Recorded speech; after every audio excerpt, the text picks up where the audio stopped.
dalam 5 tahun terakhir ini, kelompok-kelompok Islam seolah menjadi terasing di negerinya sendiri. Itu yang dia rasakan. Berapa ulama yang berjuang mendirikan republik ini? Indonesia 80% penduduknya umat Islam. Tidak pernah meminta 80% hasil sumber daya alam yang dikuasai negara untuk umat Islam. Gak ada yang minta. Ada gak yang minta? 80% umat Islam penduduk Indonesia tidak pernah meminta 80% APBN untuk umat Islam. Gak ada yang dia minta. Sederhana permintaan umat Islam. Dia mau berdialog sama Tuhan. Dia mengingatkan umatnya akan kebaikan. Yang tidak hanya mengajarkan doa makan dan doa minum, tapi juga cara memilih pemimpin. Itu kira-kira.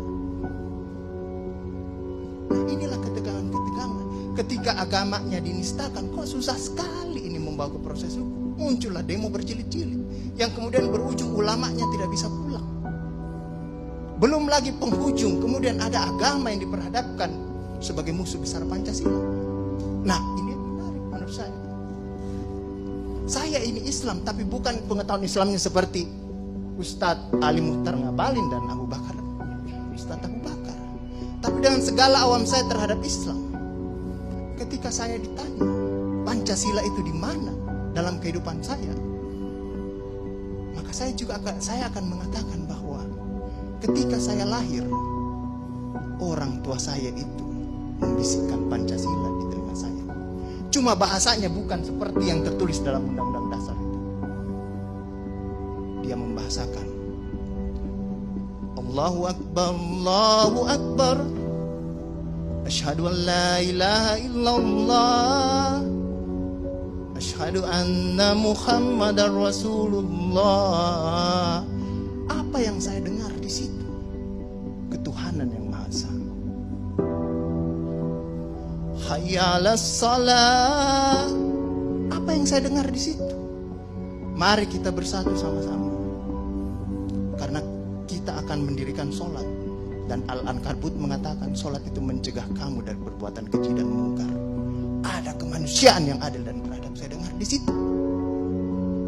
Hayya 'alal falah. Mari sama-sama menuju kemenangan. Kemenangan yang bagaimana kita peroleh? Kerakyatan yang dipimpin oleh hikmat kebijaksanaan dalam permusyawaratan perwakilan. Kemenangan yang bagaimana? Keadilan sosial bagi seluruh rakyat Indonesia. Itulah kemenangan yang kita tuju. Kita kembali lagi takbir. Allahu Akbar, Allahu Akbar, la ilaha illallah. Kita ulang lagi. Dan Pancasila yang kita tiupkan itu 5 kali sehari, belum selesai di sini, selesai bunyi terus. Ya kan Ustadz kan? Belum selesai di daerah sini, selesai bunyi bertalu-talu terus. Seluruh dunia bertalu-talu. Inilah Islam. Yang kemudian sekarang dalam kelompok ini Ustadz Ali Muhtar Ngabalin, saya banyak belajar dari beliau. Inilah yang kemudian sekarang, kenapa kami mau diperhadap-hadapkan? Kenapa kami ada yang menjalankan keyakinannya ketika dia celananya cingkrang, radikal, atau dia pakai cadar, dulu diperhadap-hadapkan. Saya Indonesia, saya Pancasila, ada dulu itu banyak sekali seperti itu. Kenapa kami seperti ini? Akhirnya sekarang semua orang disuruh pakai cadar. Inilah kemudian rentetan yang membuat istilah tadi Ustadz Abu Bakar, kok paranoid sekali dengan undang-undang HIP ini. Ada luka. Ada luka yang tadinya sudah mulai mengering, dilupakan. Tapi tiba-tiba ini kemudian dikhawatirkan.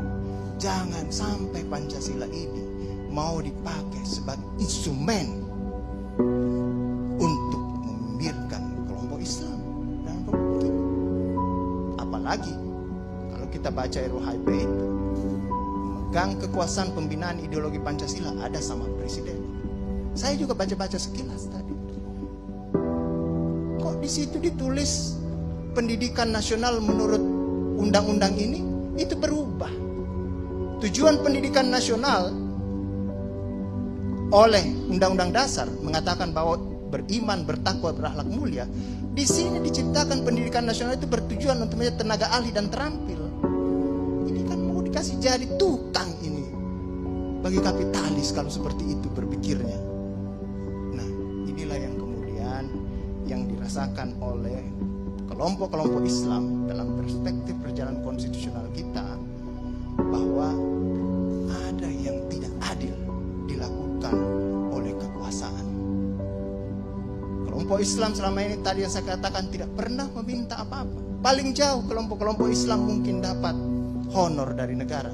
Itu pun tidak dipakai untuk foya, dikembalikan lagi untuk membantu negara, menghidupkan santri-santri, mencerdaskan kehidupan bangsa, menciptakan manusia-manusia yang beriman, bertakwa dan akhlak mulia. Yang sebenarnya tugas pemerintah itu dikembalikan lagi seperti itu.